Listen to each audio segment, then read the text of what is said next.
pudiera recordar los últimos 6 7 años, donde ha habido una proliferación, podemos decir, ha habido un aumento muy grande de suicidios en pastores. Es prácticamente imposible que pase un tiempo, digamos de un año, 6 meses, sin que uno escuche o lea alguna de las noticias que digan que un pastor se suicidó. No todos los portales dan este tipo de noticias, pero siempre de una u otra manera uno se entera de estos trágicos hechos de pastores que deciden suicidarse. El día de hoy vamos a estar tratando este tema: ¿por qué los pastores se suicidan? ¿Por qué? Y aunque no pretendo responder esa pregunta de una manera categórica, de una manera dogmática, sí puedo dar algunas, digamos, verlo desde distintas maneras de verlo, valga la redundancia, verlo desde distintas maneras. ¿Cuáles son los desafíos, cuáles son las situaciones, cuáles son los retos que tiene un pastor por delante todos los días? Tenga en mente que cuando estoy hablando de pastores, estoy hablando de pastores verdaderos que Dios llamó. Estamos hablando de pastores que Dios realmente llamó.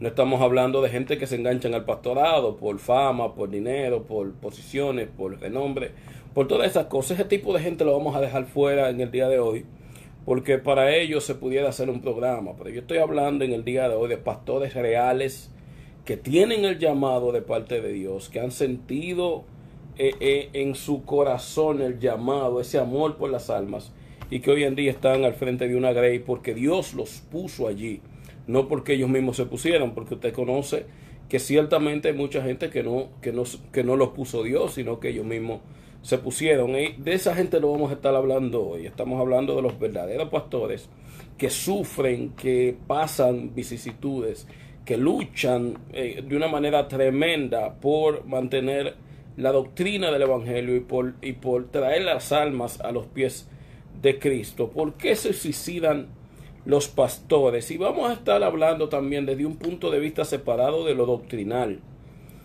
porque durante mucho tiempo se ha escuchado que quien se suicida no va al cielo, quien se suicida va al infierno. Yo no voy a entrar en ese tema tampoco.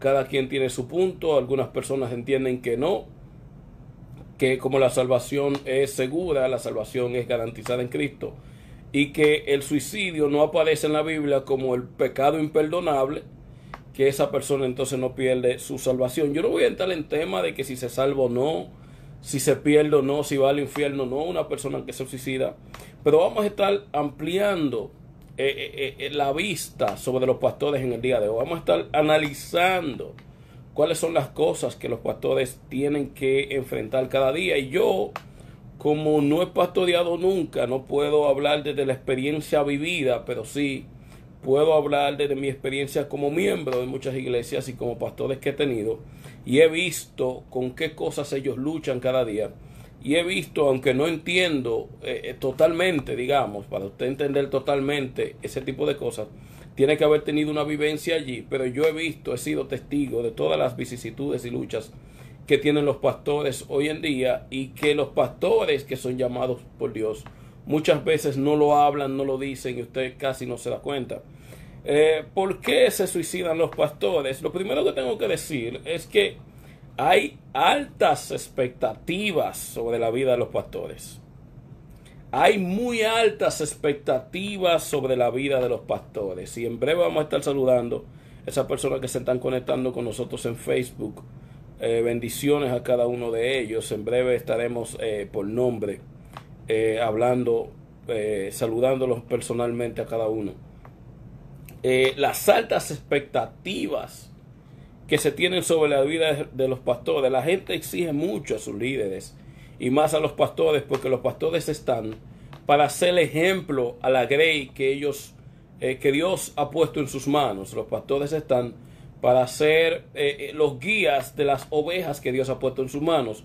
Por ende, la gente tiene muy altas expectativas de la vida de un pastor. La gente entiende que el pastor no puede incurrir en las faltas que incurren sus ovejas, o mejor dicho, vamos a decirlo de otra manera, cuando un pastor incurre en la misma falta que incurre una oveja, se nota mucho más en un pastor y se tiene mucho menos consideración con él por la posición que él tiene, que él o ella tiene.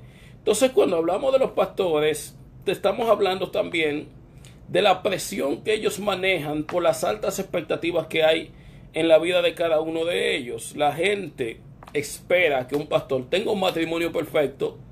La gente espera que un pastor tenga unos hijos perfectos. La gente espera que los pastores tengan una vida perfecta. ¿Por qué? Porque todos los ojos de la mayoría de la congregación están sobre ellos. Y según él se maneja, así las personas toman ejemplo para seguir su ejemplo si es bueno o para menospreciarlo en caso de que su ejemplo no sea tan bueno. Entonces hay que entender que los pastores tienen sobre ellos una gran responsabilidad y las expectativas de vida de ellos, de la vida que ellos deben llevar, son muy altas y son muy exigentes las personas con ellos. Esto hace también, como ya decía en un momento, que cuando es un pastor que comete la falta, entonces se maximiza el error por la posición de privilegio y responsabilidad que tiene el pastor delante de los miembros y delante de una comunidad. ¿Por qué no? Porque los pastores muchas veces son vistos no solamente como pastores de una iglesia, sino como referentes de integridad en una comunidad completa. Entonces, cuando es un pastor que comete los errores, se maximiza de una manera tremenda y ellos reciben mucho menos, digamos, comprensión y misericordia, porque no se espera bajo ninguna circunstancia que el pastor cometa los errores que cometen muchísimos de los creyentes que no tienen la madurez que esa persona tiene o que no tienen el cargo que esa persona tiene. Entonces tenemos aquí un primer problema, digamos no es un problema, pero es una situación de mucha presión que ellos manejan por las altas expectativas que la gente tiene de ellos, las altas expectativas que la gente espera de los pastores y el nivel de responsabilidad que él tiene delante de su grey, de ser ejemplo en todo. Por eso Pablo le escribió a Timoteo que sea ejemplo en todo. Preséntate tú como ejemplo en todo. Los pastores tienen esa gran responsabilidad sobre ellos de presentarse como ejemplo en todo y de lidiar para satisfacer o llenar, digamos, las expectativas que las personas y la comunidad tienen acerca de ellos. Tienen que proyectar. Entonces eso hace que debido a las altas expectativas que los pastores tienen sobre sus hombros de parte de las personas que los rodean, esto hace que ellos teman, en gran manera teman en proyectar una imagen débil o de derrota. Yo he escuchado pastores diciendo: yo me estoy muriendo, yo he estado en una situación muy difícil, pero cuando me paro en el altar no puedo presentar una imagen de derrota porque yo soy quien guía a mis ovejas y yo soy el reflejo de lo que muchos de ellos quieren seguir. Por ende, yo tengo que todo el tiempo levantarme en fe por encima de mis problemas y proyectar una imagen de victoria, una imagen de triunfo, una imagen de una fe extraordinaria por encima de las circunstancias. Entonces, debido a la alta expectativa que se tienen con los pastores, debido a las altas exigencias que las personas tienen acerca de lo que debe ser la vida de un pastor, los pastores suelen querer llenar las expectativas proyectando una imagen todo el tiempo de victoria.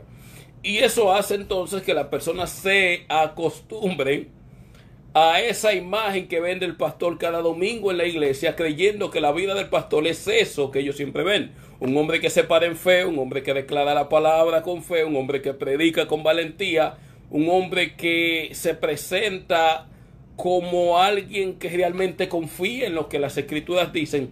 Y las personas se acostumbran a esta imagen del pastor y no relacionan que un pastor puede también estar teniendo problemas en su matrimonio, que un pastor puede estar teniendo problemas en su familia. Por ende, los hijos de los pastores son la vara por donde las personas miden cómo va la vida privada de ese pastor.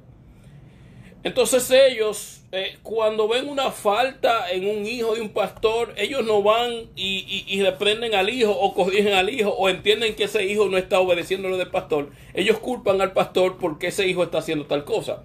Entonces esa presión de presentar un matrimonio todo el tiempo perfecto, esa presión de tener que ser ejemplo a la multitud, esa presión de las exigencias de la vida que tiene que llevar ese pastor, y ese ejemplo de que tiene que tener unos hijos exitosos, perfectos, que no den ningún tipo de problema o que no cometan ningún tipo de falta, es algo muy tremendo que los pastores tienen que enfrentar cada día.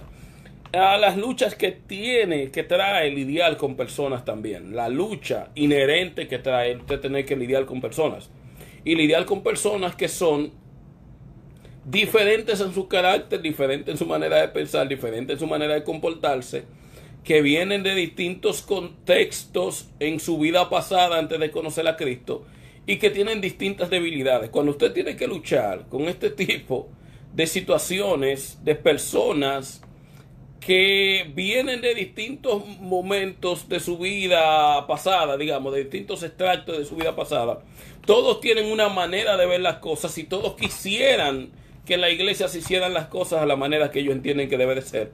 Y el pastor tiene que lidiar con todas esas opiniones, con todas estas personas con sentir diferente, con manera de pensar diferente, pero que todos buscan la decisión de seguir a Cristo. Todos buscan el mismo objetivo de servir a Cristo, pero que al mismo tiempo todos tienen diferencias entre sí y todos se comportan de manera distinta dependiendo del trasfondo de donde Dios los sacó, de donde vinieron antes de conocer a Cristo. Entonces, lidiar con gente es una situación difícil, muy dura, que los pastores tienen que enfrentar todos los días.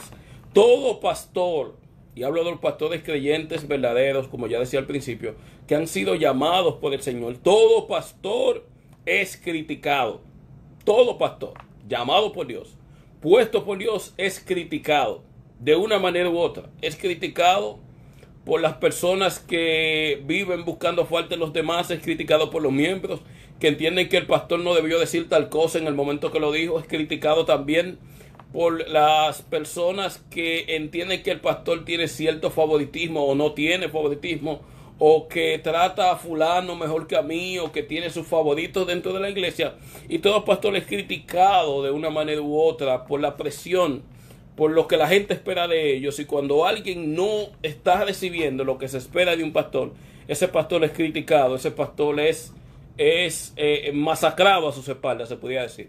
Porque no todo el mundo tiene el valor de hablar con su pastor de frente. Mucha gente opta por reunirse con personas que están en la misma condición espiritual que ella o que él, para hablar de las cosas que ellos entienden que el pastor le está haciendo mal. No todo el mundo se acerca al pastor, pero todo el mundo, o muchos de nosotros, no voy a decir todos, en algún momento hemos incurrido en falta de hablar a las espaldas del pastor lo que no tendríamos el valor de hablarlo de frente a él. Todo pastor es calumniado, todo pastor de parte de Dios, todo pastor puesto por Dios es calumniado. Todo pastor es calumniado y acusado falsamente.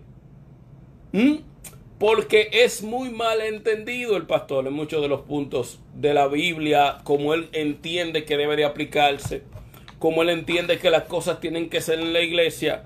Mucha gente no entiende eso, mucha gente no está en el nivel espiritual de ese pastor. Mucha gente no comparte la manera en la que ese pastor hace las cosas, y terminan calumniando a ese pastor, hablando mal a las espaldas de ese pastor, porque ellos entienden que el pastor no está haciendo las cosas como debería de hacerlo. Por eso decía, todo pastor es criticado, todo pastor es calumniado y todo pastor es acusado injustamente.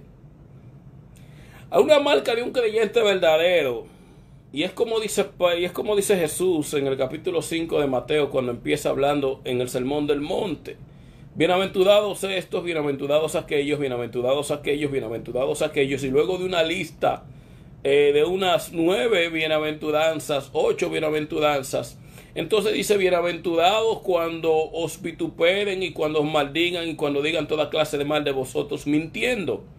Todo siervo de Dios tiene que lidiar con esas situaciones, porque cuando somos como Jesús quiere que seamos, es inevitable que digan toda clase de mal de nosotros mintiendo. El enemigo, que suele usar este tipo de gente, el enemigo, que es quien toma ventaja del corazón, del pecado en el corazón de las personas, suele analizar la vida de las personas, y cuando no encuentra algo válido con que acusarlas, entonces se va a las mentiras, se va a las falacias. Por eso cuando Jesús estaba en el juicio para ser juzgado, valga la redundancia, y luego llevado ante Pilato para ser crucificado, tuvieron que buscar falsos testigos porque no encontraron nada malo que pudieran decir de él, y tuvieron que inventarse historias que los mismos evangelios dicen que no concordaban una con otra. Entonces toda persona que es como Cristo o que pretende en todo su corazón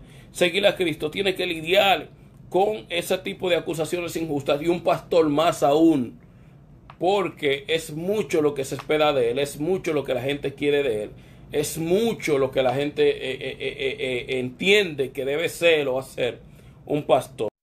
Dios te bendiga. Sí, a ti que no te has suscrito a nuestro canal Jóvenes en Santidad, te invito a que vayas y te suscribas. Y claro, le des a la campanita de notificaciones para que desde que se suba un video puedas verlo. Y claro, si te gustó el video, no olvides comentarlo y compartirlo. Dios te bendiga.